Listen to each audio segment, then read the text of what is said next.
welcome back to the nursery, and welcome if you are new here, and thank you so much for subscribing. Today I have a cute little baby here that's going to be joining me. Her name is Anna, and this is a baby that I created and just finished, and I did her photo shoot and I'm getting ready to dress her. But I just wanted to talk about a huge topic in the Reborn community, and it's one that I'm asked about often, and that is the stigma of Reborn collecting or doll collecting, especially if you're a teenager or adult. That is a huge topic. So I have this little cutie pie, and I believe she is 5.5 pounds and 19 inches long. She's full body vinyl Reborn, and her name is Anna. She's the Anna sculpt by Bountiful Baby. So this cute little baby, she's also a sold out kit. Once again, I have a lot of sold out kits. People are asking me, where am I getting them all? I bought them all over a year ago. Well, yeah, in January of 2020, just as everything crazy in the world was getting ready to hit.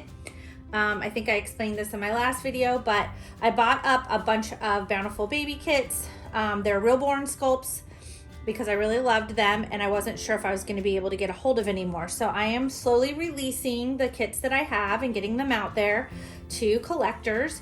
So if you're looking for one, you can find my babies on facebook.com at kitstokradlesnursery. I'll put it on the screen. And I will put on the screen my other nursery that I sell my babies is reborns.com, and it is also Kits to Kradles Nursery. So I'm being asked a lot about this, so I'm gonna keep putting it out there for everybody because we're getting so many new people subscribing to this channel. So this little girl, she has a cute little onesie on that was from Valentine's Day. So sweet. And she has this cute little heart pacifier that I absolutely love. So she does take a magnet. She does take a magnetic pacifier. She has a magnet. So this little girl is going to be wearing these little polka dot pants, and I think I need to find some socks for her too. But we're getting a cold front tonight, so I have this cute little like wintry outfit that I want to make sure that I try to get rid of some of my winter stuff, my colder weather stuff for the babies going home, before I break out the summer stuff. But this is really cute. It has little snowflakes and glitter and a cute little penguin on it. It's so super sweet, and it kind of matches her little bow too in the pink. So I have these cute little fuzzy socks with little pink polka dots. I think will match everything. So I'm gonna use those for now. So let's talk about the stigma of Reborn collecting, because it's a big topic out there. Anytime you collect dolls and you're an adult, people are gonna say stuff. You really have to have a thick skin if you're gonna be in this hobby, which is unfortunate because I think people who collect dolls and babies, they just love children, or maybe they can't have children of their own. We all know that a lot of us are geared towards this community because we may have had a loss or have infertility issues or what have you. So it's kind of sad though, because you know, a lot of my clients are going through depression and PTSD and anxiety over it, and then you have people who say terrible things or negative things to them, and it just makes it all worse, because this is supposed to be something that is a hobby that really kind of helps with those things, helps get through that grief, and helps with that loss, and it's very therapeutic. I mean, when I discovered Reborns and when I got my first Reborn, I realized just coming home from work after seeing some pretty horrible things, I was in nursing, and I did not always have very good days, and it was so nice to come home and just hold a baby and just see something so beautiful and hold something so precious and something so innocent. And it just took all of that horrible stuff from the day, all the horrible things that are out there in the world. And let me just tell you, with everything that's going on now, this is needed more than anything else, like right now. So I think people are going, even when people were not suffering from depression, anxiety, they are now. So these babies are very cathartic and very therapeutic, and it is so cathartic to hold a newborn baby, a baby that feels and looks like a newborn. Like, who doesn't feel good when they hold a baby? So, and these are just beautiful, cuddly works of art. So I don't understand what the stigma is, but I guess people see it as a toy, or you playing with toys or playing with dolls. But people collect all kinds of dolls. They collect Barbies. I collect antique dolls. I've collected porcelain dolls when I was younger. When I was little, I collected Cabbage Patch Kids, and I have all those dolls. I still have a lot of my dolls. I have a lot of my, not all of them, but I did keep some of my favorites of my porcelain dolls. I still have all these dolls. So anybody who knows me and my family or my friends, they all know that that's just a part of who I am. That's just who I am. I've always loved children and babies from the time I was little. All of my careers, you know, I taught preschool for a while. You know, I did nursing, and I worked in labor and delivery. I worked in the NICU. I've worked with pediatrics. This is all I've done my entire life, is, you know, take care of children. And if I had stayed single long enough and had not become a mom so young, I probably would have nannied for a very long time as well. I definitely wanted to do that for a long time. So still do. I would love to foster and adopt, and just my whole world would revolve around kids. My husband and I have thought about being a child advocate and things like that. So my whole world just centers around this. This is just something I've been very obsessed with from the time I was teeny tiny. My mom will tell you I was obsessed with her labor and delivery books. My mom was a nurse. When she would go to the hospital and pick up her paychecks, I would beg her to take me to the nursery, because back then you could look in the baby nursery and see a beautiful newborn baby, and I would just sit and watch for hours. I just thought it was amazing. I should probably show off some of her details while we're talking. So I'm probably going to take you down a little bit and show you this little girl before I get her all dressed up. So, but I feel like people think that we're just playing with toys. And I don't play with my dolls. Some people might. They might do role play, but there's nothing wrong with that. I think it's a very healthy way of dealing with, you know, what somebody said in my comments, like, what is it that you all are missing in your lives that you feel the need to do this? Well, it's none of your business. I can tell you that much. But, you know, some of us might have empty nest syndrome. Some of us may not have grandbabies to love on, or children, or whatever. So it's our personal business what drives us to want to maybe role play with our dolls, or hold them, or dress them, or have them in the first place. That is an individual thing for each person and each collector. And some people just love dolls. They just want to collect dolls. And these pieces of work, I mean, look at the details on this baby. Look at all her veins and capillaries and mottling, and who wouldn't, I mean, like, what collector, like, this is ideal realism. I mean, the details are stinking amazing. Like, what collector, what doll collector wouldn't want a baby doll that looked so stinking real? So let's just forget about all the therapeutic benefits. Sorry, I can't speak English today. I'm not speaking well. Let's talk about, you know, besides Alzheimer's and dementia, I did home health for a while and worked in memory care centers, and these were amazing for that purpose as well. These babies are out in the medical community now, so get used to them. You're going to see them more often, and more doctors are telling their clients to get them. But let's not even talk about that. I mean, let's just talk about being a doll collector in general. Hey, who wouldn't want something that looks, I mean, this is the ultimate. This is, I mean, when I was a kid, holy cow, this would have been like, oh my gosh, as an adult. Who wouldn't want something so incredibly amazing and realistic? I mean, come on. So how I deal with it, you might be asking yourself, how do I deal with this? If I become a Reborn doll collector, how do I deal with the stigma? I'll tell you how, and this is how I did it. You're going to want to slowly introduce these babies to people. If somebody comes across your Facebook page, or they come across your dolls at your home or in your room, wherever you keep them, you're going to want to slowly introduce them to people. You're going to want to basically focus on the art of it. Be very positive is my first and foremost.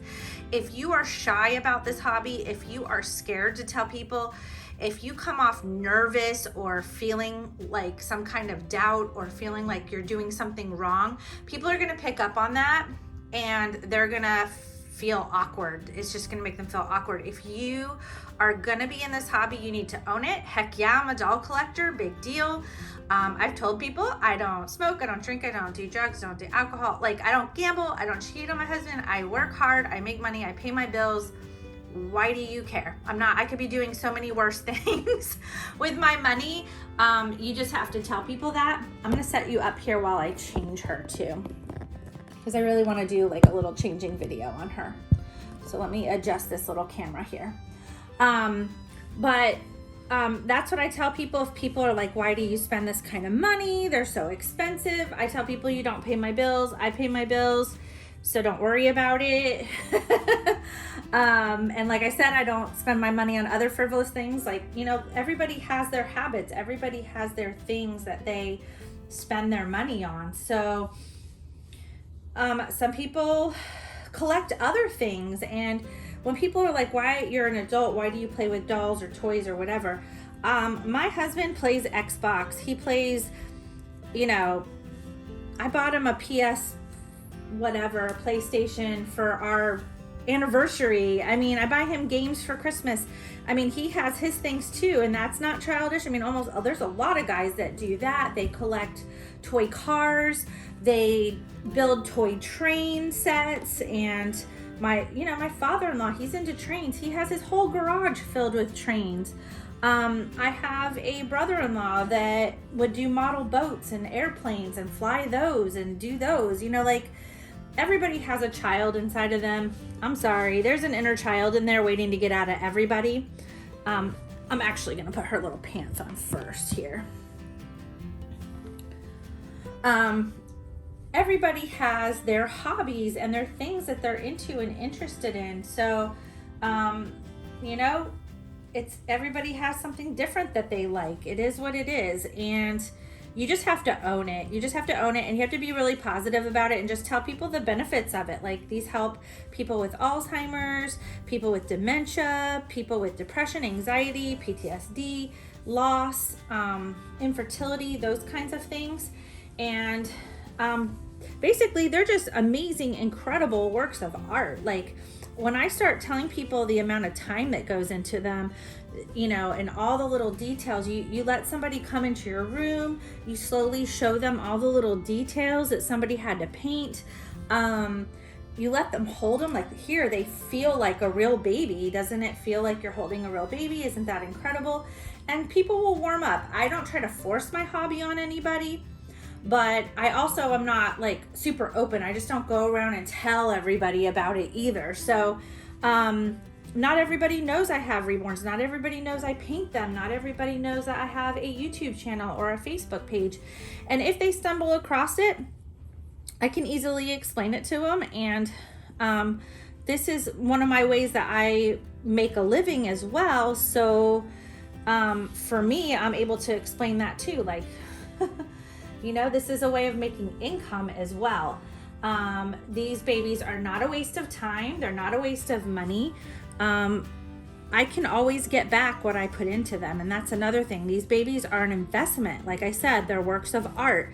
And when my family members or friends discover this hobby of mine, and when they discover that I create them and I'm able to sell them, and they see that I am definitely able to get my money's worth back out of them, or even the babies in my collection that I sell, that it's not a waste of money. And hey, this is valuable income. Like, whose hobby do you know? And this is something I told my husband. He does woodworking as his hobby. And like I said, his dad does trains. He loves to do, you know, he builds entire towns for these trains in his garage. Like, he has a whole like train world out there. Who else makes money off of their hobby? This hobby, you don't waste money doing it. You make money off of it. You really can. You can buy dolls, and if you don't keep them, you can sell them and you can make profit off of them. You can get your money back for them if you don't end up keeping them. You can always sell them if you need cash for something else. It's just the way that this hobby works. They're very valuable. So they are sellable works of art. You can sell them. So when people realize that I actually make money off of this hobby, I don't waste money on this hobby by any means. I actually make money off of this hobby. They can't say anything because I'm not wasting my money. It's not a waste of money. Whatever I put into it, I definitely get back out of it. It is not a problem. So that is, something that people kind of need to mind their business about. But you know how nosy people are. They want to get all up in your business and talk about your finances and get into your mental health and your, family issues and whatever. But people can be kind of nosy and not nice about it. And like I said, there is a stigma, but you just got to be strong about it. You just have to be very open about it when it does come up. You definitely want to be very positive about it and just slowly introduce people to it, Even my husband, he gave me a really hard time in the beginning, like, what is going on with you? And he's known me for 25 years. So, but he's been extremely supportive of my hobby. So supportive. And in fact, once he got used to it, and it took him a while, guys, it took him like a good almost a year to warm up to these babies and the idea that they weren't going anywhere. And he has pretty much helped me put together this entire nursery. He's made shelves for me. He has helped me paint. He has helped me set up my studio. He built these tables and shelves and all this lighting. He has put in all of this work into my nursery. He supports it 100% now. So it just took some time. My kids too, they're getting older. They're in, one of them was in high school, the other in college, and they just thought it was really weird at first. And you're gonna hear stuff like that. You're gonna hear like, oh, that's creepy, that's weird, whatever. You just gotta let it roll, guys. Just let it roll. Do what you want. Do what makes you happy. At the end of the day, it's your life. It's not anybody else's, and you just gotta do you. And everybody else, you just need to brush it off. You gotta let it roll. Let them do their own thing. They've got, I'm sure, plenty of problems and things to worry about in their own life. So let it be, let it roll off. And at the end of the day, just do what you wanna do. Whatever makes you happy, because you only live once. So with that said, I'm gonna end this long video. I knew this was gonna be a longer one, but I just wanted to put this out there because I get so many questions about it. And I will see you guys on the next video. I hope this helps some of you, and take care, guys. And as always, take care of each other. I'll see you next time, guys. Bye-bye.